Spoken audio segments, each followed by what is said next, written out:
نیمەنی گەڕەکێکە لە ناحیەی تەکیە بەدەست کەمی خزمەتگوزاریە سەرەتاییەکانەوە دەناڵێنن. گەڕەکی کوردستان یەکێکە لەو گەڕەکانی دیکەی ناحیەکە کە تا ئێستا ڕێگەبان و کۆڵانەکانی کۆنکرێت نەکراوە و ئاوەڕۆی بەشێک لە گەڕەکەکەش دانیشتوانەکەی لەسەر ئەرکی خۆیان ڕایان کێشاوە.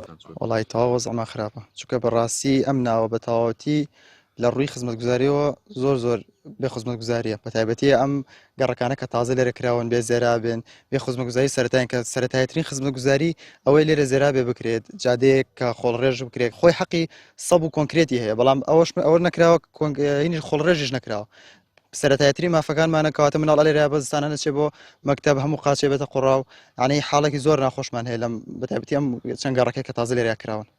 ئێمە داواکاریمان ئەوەیە کەوا ئەم شوێنانیکەوە خزمەتگوزاری پێ نەگەیشتووە، بە تایبەتی زۆر پێویستە کەوا خزمەتگوزاری پێ بکە، بە تایبەتی ئەم شوێنانی کە بە تایبەتی بۆتە قوڕ و چڵپا و ینی بۆ گەڕەکانە زۆر ناڕەحەتە، ینی زۆر ئاستەمە مەسئولێ زۆر ناخۆشە چارەسەرێکی ئەم وەزعە بکرێ، چونکە هەم لە ڕووی سەحیشەوە شتێکی باش نییە، هەم لە ڕووی مەسایل لە هەموو بوارێکەوە شتێکی خراپە، بە تایبەتی بۆ مناڵانی کە لێرە لە مەکتەب و هاتوچۆی مەکتەبەکەن بە تایبەتی کە ئێستا وەرزێکی مەسەڵێشان بارانوشت نەباریوە، ئەو کاتە وەزێکی زۆر خراپتر دێتە پێشەوە ئەگە بارانوشت بێت، زیاتر ئەم قوڕ و چڵپاوانە بەناو ماڵەکانە بەڵاو بێتەوە و بێباکی حکوومەت لەو ڕوانەوە احتیمام نەدان بە خەڵک لە ڕووی خزمەتگوزاریەوە، حکوومەت هیچ بەرنامە و استراتیژیکی نییە بۆ ئەم شتانە. سەرۆکی شارەوانی ناحیەی تەکێ دەڵێت پرۆژەمان هەیە بۆ چاکردنی کۆڵانەکانی گەڕەکی کوردستان، بەڵام گرفتی بودجەمان هەیە. ئەو گەڕەشی کوردستان دوو پرۆژەمان بۆ ئامادە کردو، پرۆژەیەکیان ئێستا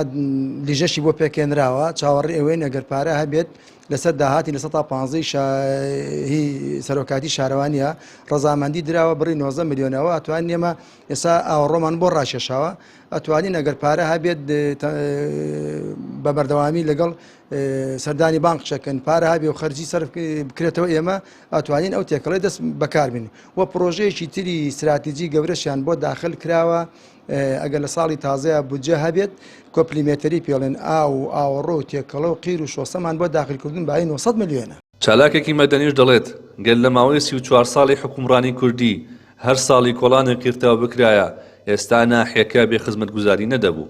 خۆی ئەگەر بیر لەوە بکەینەوە دوای 34 ساڵ خزمەتکردن ئەگەر هەر ساڵی چەند مەترێک قیر بکرایە، چەند مەترێک کۆنکرێت بکرایە، بەڕاستی خەڵک ئەوە ژیانی نابوو.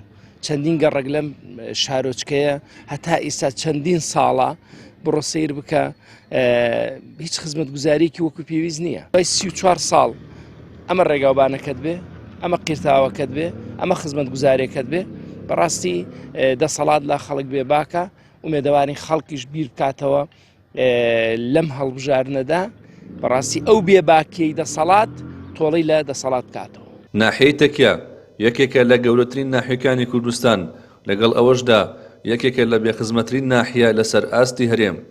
ڕەوی محەممەد، کەناڵی پەیام، ناحیەی تەکیە.